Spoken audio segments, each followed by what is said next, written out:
The game of baseball in poker has a number of rule variations that you can implement. One of them that is typical for baseball is buying your wild cards. Now, this can be done in a couple of different ways, and I'll talk about those in a bit, but let's go ahead and show how that works. We deal 2 down cards to everyone, and then start doing the up cards. A 5 comes off, and then a 9 comes off.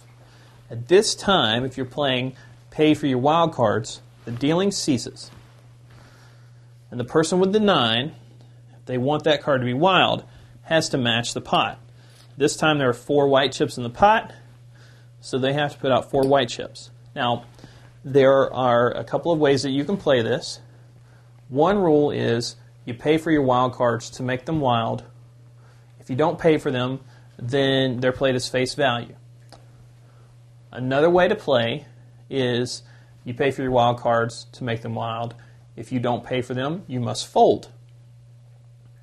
And then the final question to ask is, for the pay for the wild cards rule, do you have to pay for your down wild cards, your down 3s and 9s, or is it just those that come face up?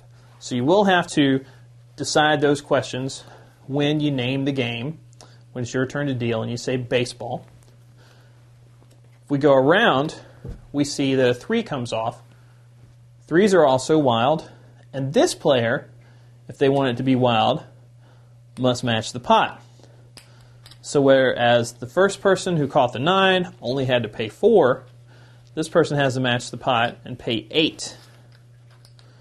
So you see how the pot rises when you play this variation.